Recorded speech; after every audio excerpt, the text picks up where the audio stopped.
This thing on? It's hurting my ears, but... Hey everyone, I'm back, and today we're going to start going to the close on Katawa Shoujo, I think. It's the ending, I'm not sure. Anyways. Hurry, Lilly. I'm moving as fast as I can. I can barely make out Lily's voice over the deafening pounding of the rain. Even though I dislike pulling her around, the situation calls for it. I turn forward, my free hand over my head in a futile attempt to keep at least my hair dry. My vision seems to be in grayscale. This really is rotten weather for summer, and the last kind of climate I want for a date. A pity. I'd even check the weather forecast beforehand. One of the very few times I've ever done so, only for it to say that Sunday afternoon would be fine. Looking to Lilly, her shoulders are by now completely drenched, with her right hand holding tightly to mine and her left gripping her retraced cane. This horrid downpour came on just as we were beating between our destination Yanmaku, so decided to try rushing the rest of the distance rather than doubling back. Entirely unused to running this fast, Lily's using all her concentration just to avoid tripping over. Isao, do you know where we're going? Even though she's reduced to shouting to try and be heard over the combined noise of the wind and the rain. The shot! The rest of my voice is completely drowned out by an even heavier burst of rain. The what? The Shanghai! How far is it? It should be far now. It shouldn't be far now.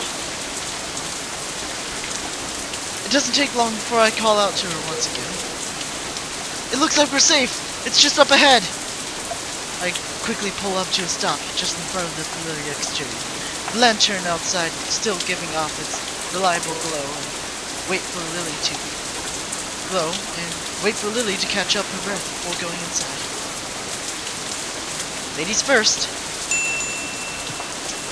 The tiny bell inside rings out when I hold the door open for her. A smile and a polite nod being my reward before entering inside.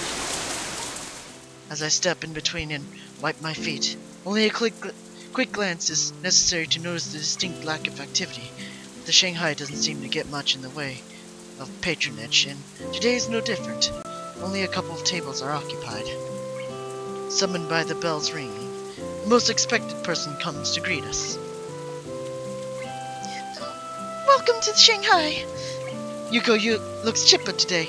Trying to protect her mood is pretty hard, but it's a nice change for the norm. Hello, Yuko. Hey. Good afternoon, you two. She takes a deep bow, somewhat taken aback as she rights herself again and gets a better look at us. What's happened to you? You both look... Her eyes drift towards the glass of the door behind us. Okay. Oh dear. We're inside now, at least. I think that's the most important thing. It's nice and cozy. You're lucky to be working inside today. It has been quite nice and quiet. I like days like this. Oh wait, sorry. Is there anything you'd like? French vanilla tea, please. I'll have the same. Right. Coming right up. She quickly skitters off with a determined look on her face, trying very hard not to forget our orders. If nothing else, she is at least dedicated to her jobs. I lead Lilly to an empty seat before the two of us settle down. As usual, there's a large difference between my exhausted flopping down to my seat and Lily's delicate sliding into hers, her cane set beside her. For a while, I just idly watch the rain falling outside. The occasional person runs down the street, trying to stay as dry as possible, hands often tight, gripping a rain-soaked umbrella. Lilly sits just as quietly as I, her eyes closed as she intently listens to all that's happening. It's a comfortable, relaxing silence that exists between us, just the type that we'd so often shared together in the past months. For Lilly, at least. I can't help replaying the words of her sister in my mind, mind. At times, contrasting them to both our time spending together since I interned Yanmaku and to the way we've been since we started dating. No matter how much I try, I can't work Lily out. It's as if the harder I try to second-guess her emotions and her potential decision, the more difficult it becomes to reach a clear conclusion. It makes me doubt whether I'd ever really understood her. In the end, I'm going to have to ask, even though I'd very much want to avoid doing so. You seem quiet today, Hisao. Really? You seem so enthusiastic about taking me on a date. I assume you have something specific you wanted to do. No, not really. Just wanted to spend some time with you. Is that so? Fine. There was one thing. Little grin finds its way onto Lily's face. Her knowing full well that she's bested me makes what I want to say all the more awkward. It was just Akira and I were talking. Oh? What's with that tone? You two seem to get on well, don't you? Well, I do think she's a pretty cool person to talk with. It'd be nice if any of the teachers were anything like her. Cool. For a moment I tried to place her tone on a voice, my mouth curling into a smirk as I realize it. You're not jealous, are you? I'm not jealous. After her teasing me over such a thing on our first date, I don't feel too bad having a little laugh at her expense this time around. Oh dear. As we settle down though, it's only a minor distraction for the real point of why I brought Lily here. Don't worry, it was mostly just everyday stuff. That said, there was something Akira mentioned that I wanted to talk to you about. When you went to see your family in Inverness a while back, she said... Kira told you about my family's summons, hasn't she? Seconds tickle by what I try to read Lily's face. An odd mixture of feeling written on it. She seems annoyed, but almost somewhat confused. Here. Yuko tentatively slides our drinks onto the table, her presence oddly small. As she walks back to the counter after a quick, polite nod, I realize the air in between me and Lily is thick, and our expressions are both somewhat pensive. Even though she says I should lead my own life, she still interferes at the worst times. I don't think you should blame Akira here. She's just looking out for you, and it's not like I can understand her concerns over this. Lily's irritation gives way to an awkward and largely unsuccessful attempt to mask her feelings.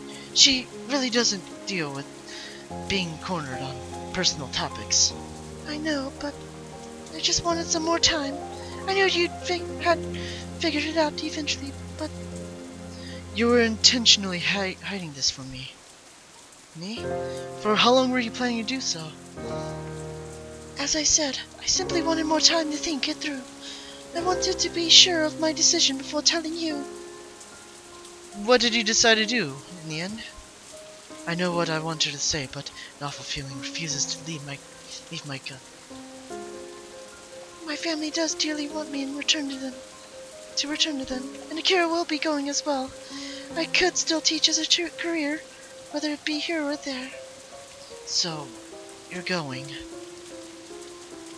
How long have you known? I've already known you asked when you first went to Scotland about a month ago. Some time. My frustration very nearly boils me. The fact that she does this affects me more than it should.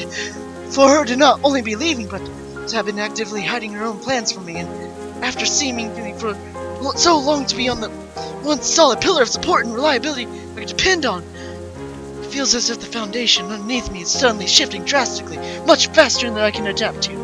Perhaps this isn't so much frustrated as sheer unease. Lily! I'm sorry. I just wanted to think this through completely. I wasn't trying to take advantage of you. Please. I know, Lily, I know.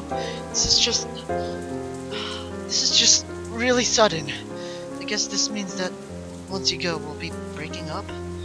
For one, From the few times I've seen since I've met her, she's genuinely lost for words.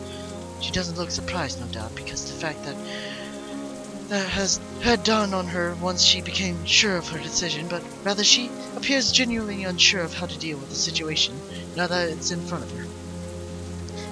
We could try pursuing a long-distance relationship. They're getting more and more common these days, after all. Even as she says it, the tone of her voice gives away that she doesn't truly believe what she's saying. Lily is far too old-fashioned to be able to cope with a relationship without any kind of physical presence. Even I am, to an extent. All we would be to each other would be a voice from the other side of the world. In the end, trying to rationalize everything is futile. Any attempt to try and connect what's happening with the future or past, it just seems to get more difficult the more I concentrate. Those quiet moments when we just walked side by side, the precious times we spent with Hanako and Akira, the casual chatter we had during lunchtimes, the times we made love, the confession of our feelings to each other. All pointless, all just a fleeting moment in our young lives. We're just two children pretending to be adults, aren't we? Long silence hangs in the air between us. The noise of the other patrons drinking and talking only makes the situation feel more strange and disconnected. Lily's face remains low, her dejected expression clouding it. I'm sorry, Izzo. What's up? Alright, I'll do it after I record. I know. A simple apology and no more. She's left entirely without any further response or comment. With a long sigh, I gather what's left of my thoughts and ask the final question I have for her. When will you be going? I'll be leaving with Akira, so it'll be a little less than a week. The beginning of summer holidays? Just a little afterwards, yes. Her tone is unusually slow and steady, her apologetic and depressed mood all the more written to her face, as she tries to hide it in her voice. In the end, I can't even keep my promise of going to Tanabata with her before she leaves. I look down, seeing my face reflected in there by the now lukewarm cup of neglected tea sitting in front of me. I really thought I'd left this kind of expression behind.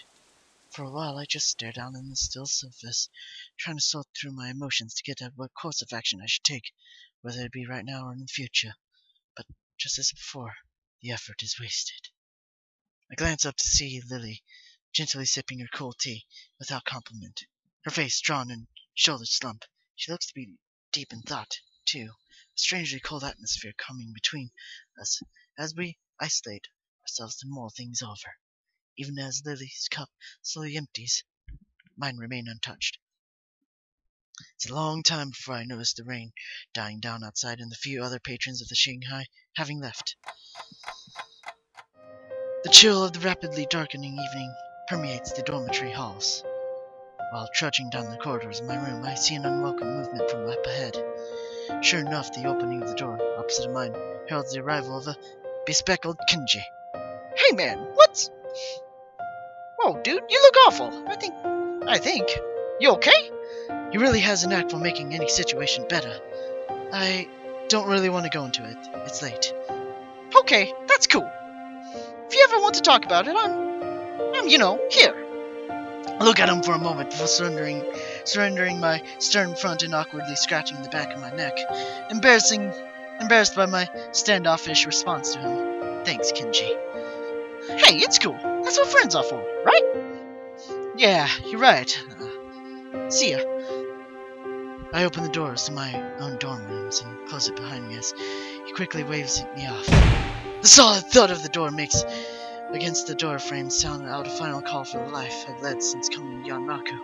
I just stand in my darkened room, fruitlessly attempting to work out what I should do from this point onward. Just what should I do? And we'll be continuing this more right now. And yeah. So let's go. As class ends, I simply rest my head on my hand and stare out the window to pass the time. It's been a few days since Lily told me her plans. I haven't been to our ordinary lunchtime since then, not that there would be much point.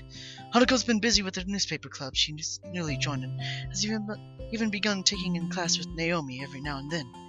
Even Lilly, aside from the fact that a meeting between us would have been awkward in any case, have been run off with her feet with the class rep duties as the summer holidays approach. And now they're just about here. With the end of today's bell, the summer holiday will have begun. Suppose that's all. I'll end up doing will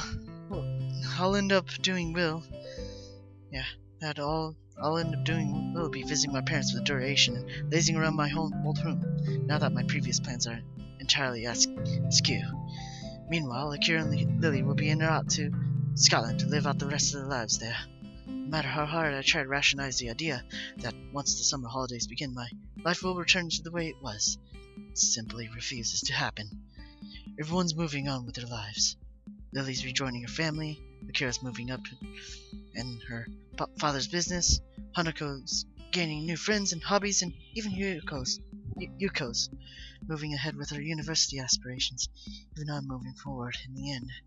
The marks I've gotten so far in Yanmaku, much less after such a rocky beginning. The path to getting into teaching science as a career seems straightforward. I suppose I should at least be happy about that much, but it doesn't really seem to help. Hee-chan! I quickly stopped my ruminating and turned to face the bubbly voice beside me, putting the most upbeat expression I can muster. As expected, Shizune stands, flanking her. I have a sneaking suspicion they want something from me. Hey, Misha, Shizune, what's up? Well, Chi-chan and I were thinking, since we're just two poor little girls that need help with all the work we've been given just before the holiday begins. Sure, I can help. But Chi-chan, we really need... What?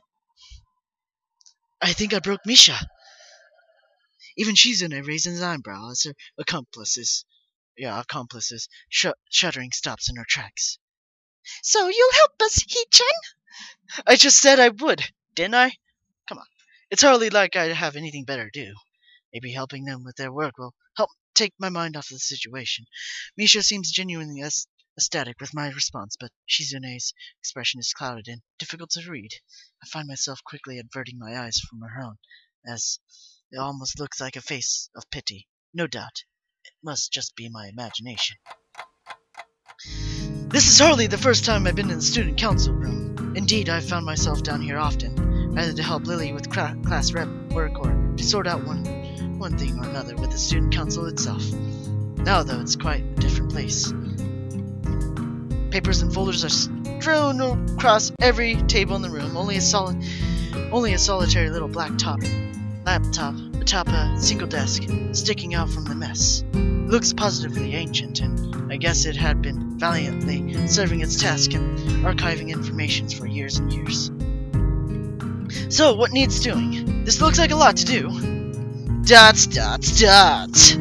Shizune's expression becomes determined as she signs. It's a worried look. Everything, Hee-chan? My worry was well placed. Everything, you say? Dots. What's left on the desk is what needs to be done.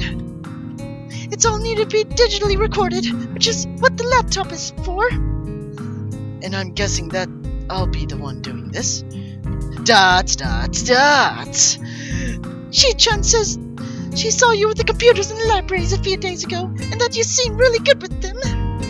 Good with the computers? I can touch type, I guess, but it still seems like an overestimation of my skills. I was just typing up homework. Wait, Shizune was watching me do that? Dot. One must know the allies before they can know the enemies, of course. Wow, that's pretty wise. For once, it's not very hard to work out what she says.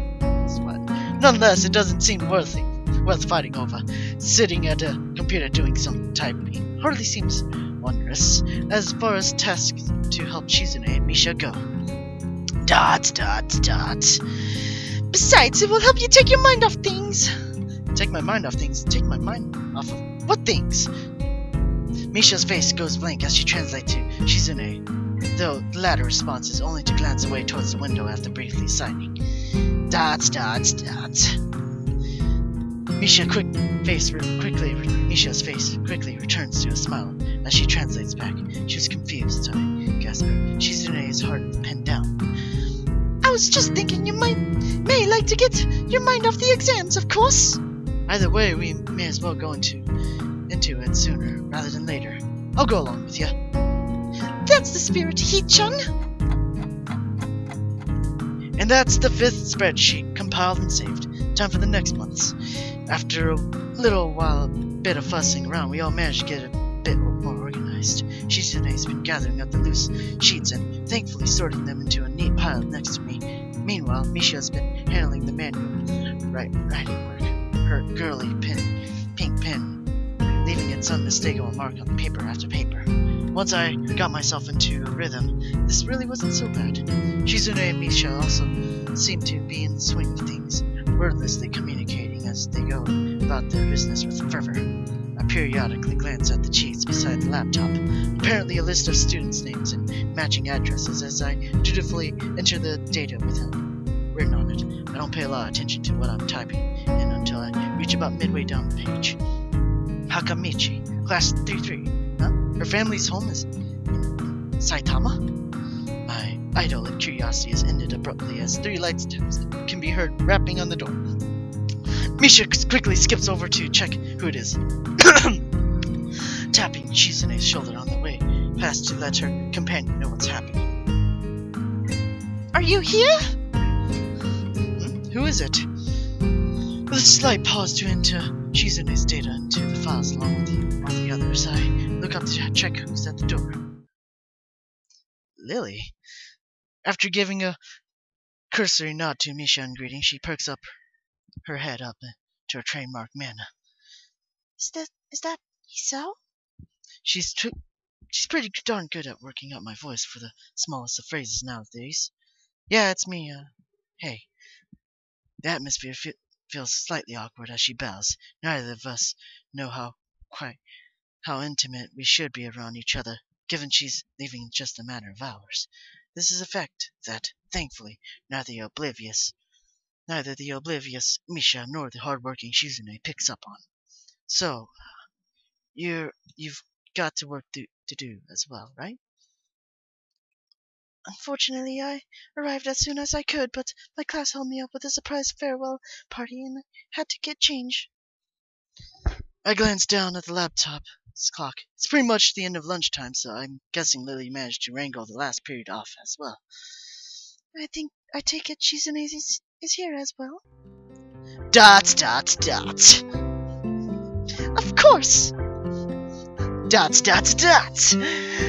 And I've been here during all lunchtime as well.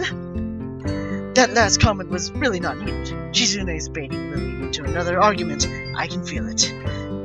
I'm sorry, I can't be as hardworking as you, Shizune. I'll endeavor to hire more lackeys to do my work in the future. I assure you. And Lilly just took the bait, escalating things further. ... But aren't you the one always outsourcing work to your classmates? The difference is that they choose to help, unlike your tyrannical grip on your own class. ... Tyranny work? Even if we did things differently, we still got the same results, right? This is school, not a police state. You'll have to remind me when you were appointed class monarch, I'm afraid. ... What are you looking at me for? You have to seize power. It's not as good as it just handed you, but I guess you wouldn't really understand that, right? ... You'll always have to remind me when monarchs are elected into the positions. Lily's positively bristles at this. Shizune's 2-hit combo forces onto the defense. Yet, for all your valued power, you can't get one person to help you without forcing him. ... But he self-volunteered. He's such a hard worker. He's doing this instead of meaningless socialization, right? Is that so, Isao? This is yabaido. It really ended up being a rock and a hard place. As much as it makes me pain me to do this, the truth has at least a chance of stopping this argument here and now. It's okay, Lily. They didn't harass me to come over or anything. Lily gives me a disapproving grimace, silently radiating her strong feelings of displeasure in my general direction. She can be quite scary when she wants to be, though thankfully that isn't often. Dots. Hee-chan, you make that sound like it's a regular occurrence. It isn't.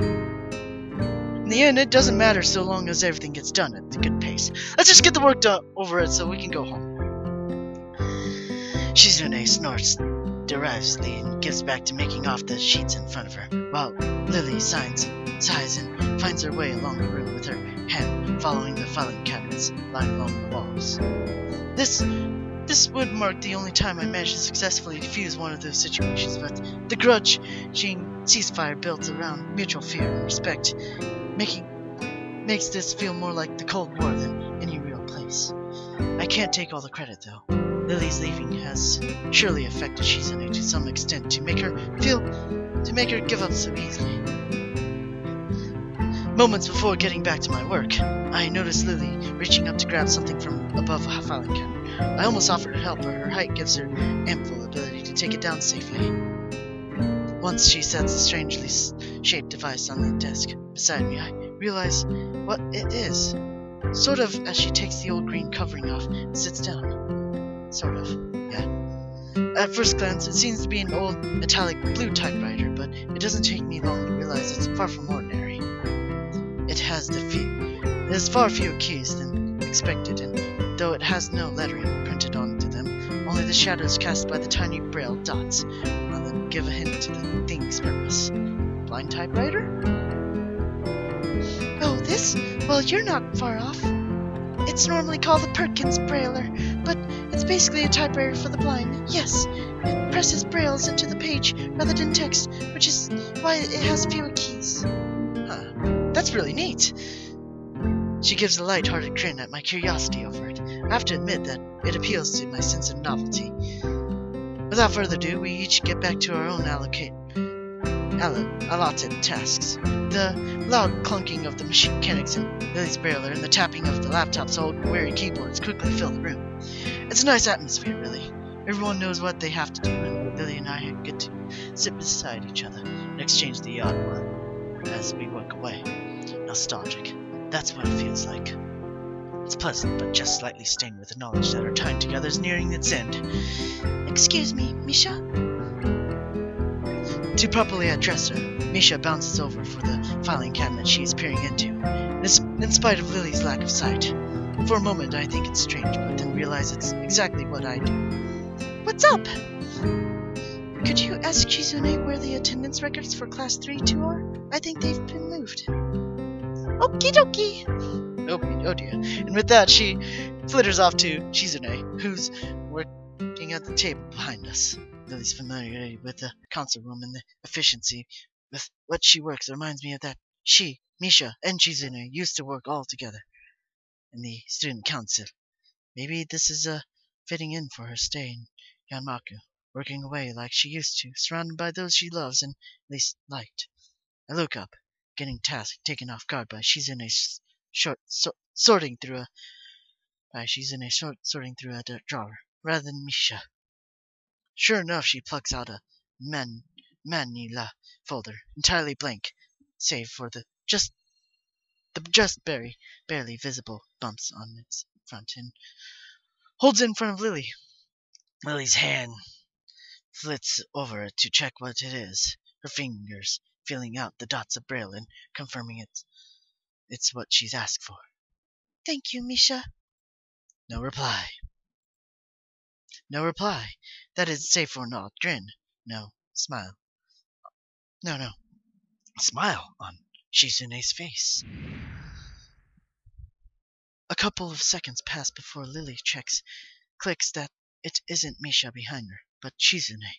Her momentary look of surprise is replaced by a slightly bashful smile. For a moment, the room is all but still and silent. Eventually, though, Shizune strides back to her workstation and Lily begins typing once again. It only lasts a handful of seconds in all, but feels like years of communication were made up for in that one silent exchange. There! Finished! I lean my back and rub my eyes to try and work away the weariness. Staring at that small and rather poor screen's taking its toll. Excellent timing. The only thing left is to file these away, and I'll have my workload finished as well. Good. I can pack up the barreler and put it away while you do that. Thank you, Hisao. Misha, are you and Shizune far from being done? I look around for the two as I replace the cover over the barreler, only to see them waiting at the door. Guess they must be waiting for us. With a minimum of wasted time, we file and pack up everything that remains and join them. Thanks for waiting, you two. We couldn't just take off without you, Hee-chan. You've been a great help. Shizune nods approvingly, pleased with my efforts. I guess that's the last class representative work done and over with, then. That's right. I'll miss you, Lilly. I think it was fun working with you. Thank you, Misha. It's been good working with you and Shizune. Shizune thinks for a moment before formulating her response. It's not that she's often communicates without thinking, quite the opposite. But this time it's even more considered than usual. Dots! Misha looks a little surprised before passing on to the message.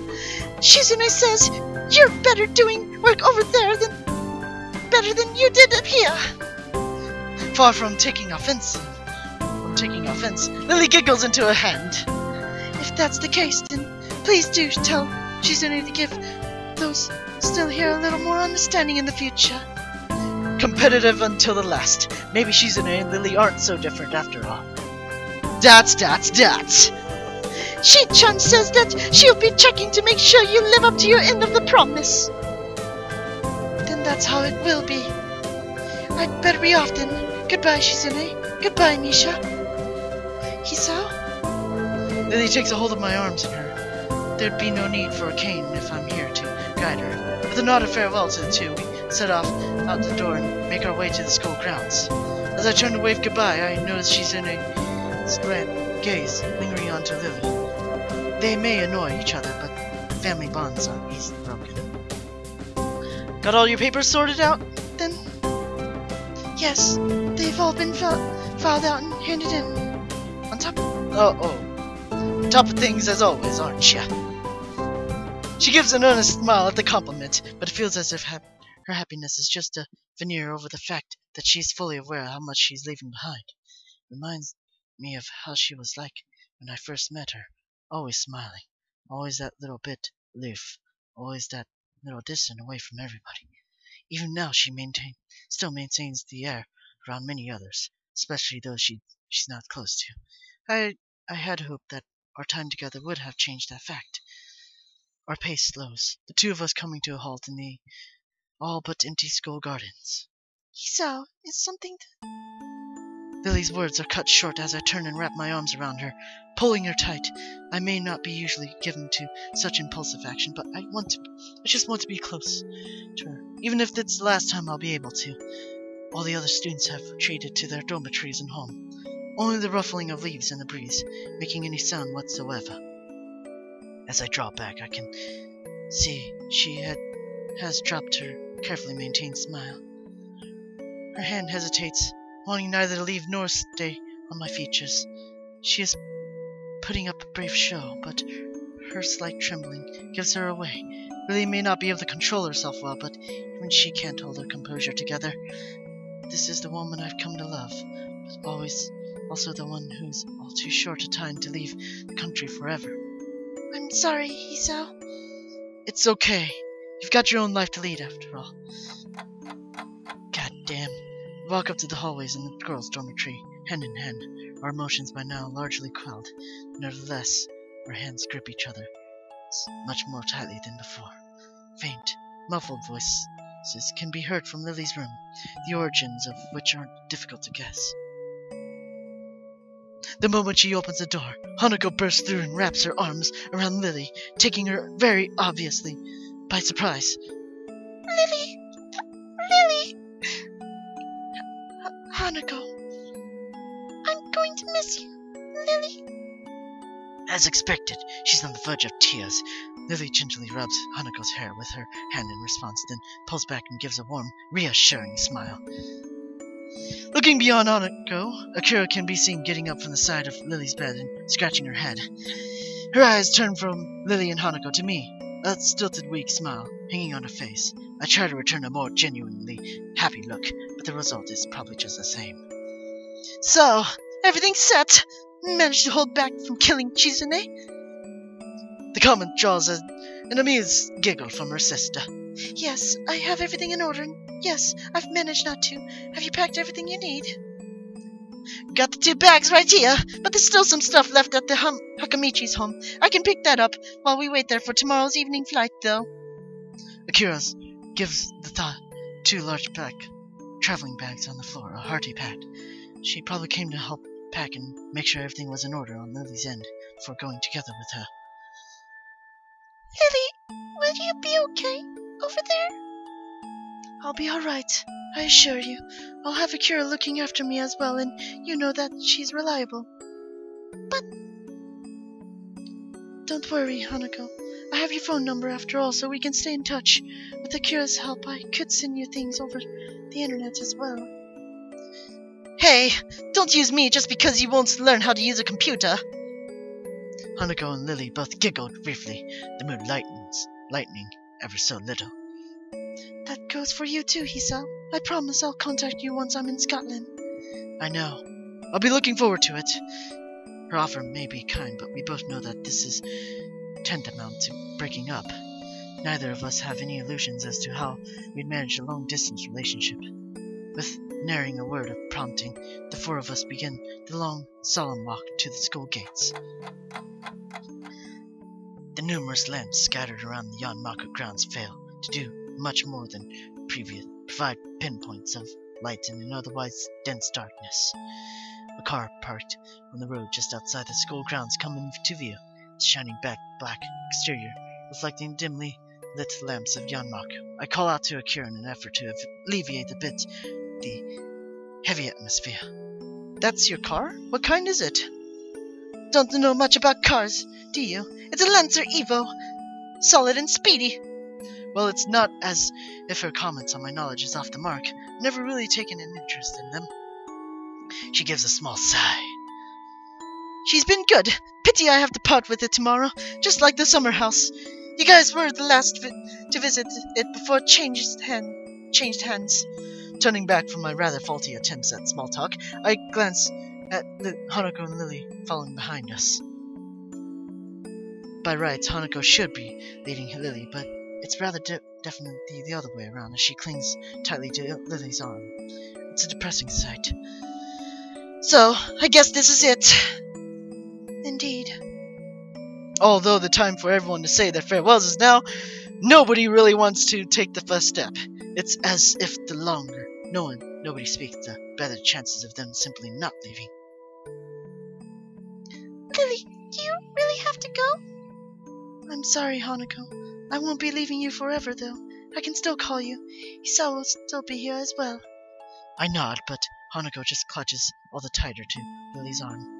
After spending so long without anyone to call family, it must be excruciating to have to say goodbye to one person that was as close to a mother as anyone could have been in her life.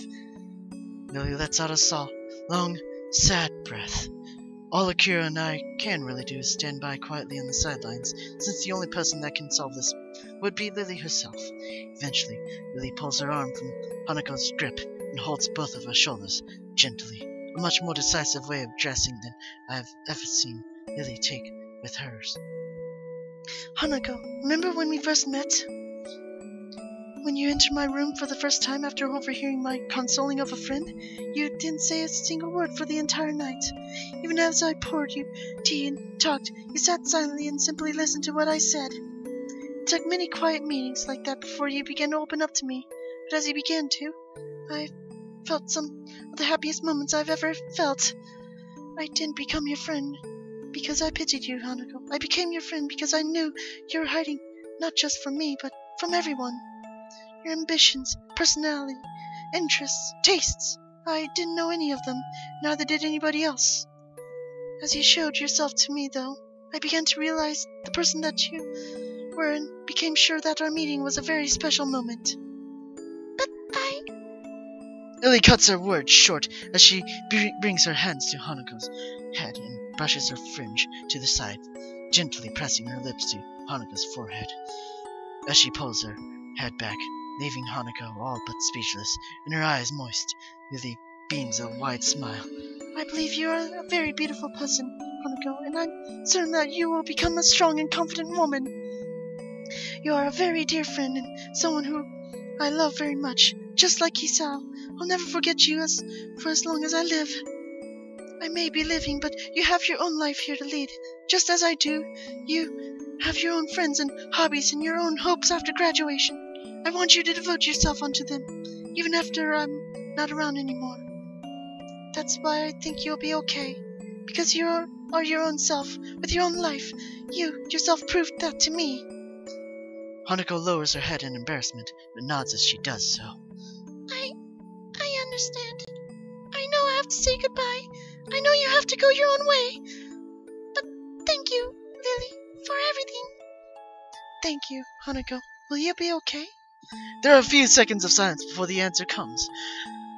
I will. Lily smiles, undoubtedly, at least partially, in relief. Then that makes me very happy then. Goodbye. Goodbye, Lily. And farewell to you as well, Hisao. Goodbye. I'll miss you.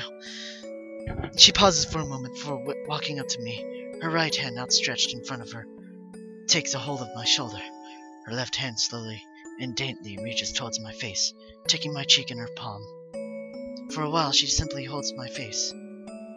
Her fingers just slightly move to take its contours. Usually her hand would be warm when doing such a thing, but the night's air gives her skin a cool edge. I'm not sure how long we stay like this. Her clouded eyes pointed just below my own as she wears a wistful, almost distant smile. Eventually, though, I take her cold hand in mine. It's difficult to do so, but with a slight sigh, I gently remove her hand from my cheek. I hope you have a long and happy life, Lily, no matter where you might go. Thank you. I'll make sure to. She takes a long, trembling breath before turning slightly towards Akira's direction. Akira. Okay. With a nod, she takes Lily's hand and begins to guide her to the car parked outside the gate. They both walk slowly and deliberately, as if their movements have been rehearsed in advance. It's strange to feel like this now, watching somebody leave Yanmaku. The feeling of unease I have now reminds me of the first time I walked through those black wrought iron gates that always looked far too pompous from what they were. As they leave, all of us know full well that our lives are irreversibly changing. I always told myself that I just have to take life as it comes, but everything changes so fast, so suddenly. In the end, Lily is an irreplaceable part of the lives of both Hanako and I. The noise of Akira opening the passenger door for Lily brings me out of my thoughts, her hands waving back as Lily gets in. See you guys! Take care of yourselves! Goodbye, Hanako. Goodbye, Hisao. Hanako's hand quickly shoots up. Her face brightens by her enthusiastic farewell. Goodbye, Lily. Goodbye. See you later, Akira, and goodbye, Lily. The door shuts as we all put our best happy farewells faces. Akira getting in the car herself and starting it up in short measure. Lily's hand can just be seen waving through the tinted windows, both of our hands waving high as well. Just as every other time I've done such things, I can't quite work out precisely why Hanako waves to her, given that she's never seen us doing so. But it doesn't matter. Even after that black shiny car goes down the hill and disappears into the dark night, we carry on waving and seeing Akira and Lily off, and then they're gone. A strange stillness takes over as our hands return to our sides. I don't quite know why I should do or how I should feel. What I should do, yeah. In the end, we just stand there silently staring down at where the car disappeared from sight. Goodbye. No. Goodbye, Lily. All I can do in response is her quiet, mournful goodbye is to place a hand on her shoulders. She looks at me for a few moments before looking back down the hill, secure in the knowledge that I'm still around for her. What we'll do for now doesn't seem all that uncertain. We all have our own ambitions now, just as Lilly said. But even so, it feels like there's a certain missing part in both of our lives now. Something that can never be replaced. What? I'll be right back, everybody. It's just, I gotta check how much memory it used, and, I got some errands to run. So anyways, see you guys later. Yeah, be right back in a short while. What will happen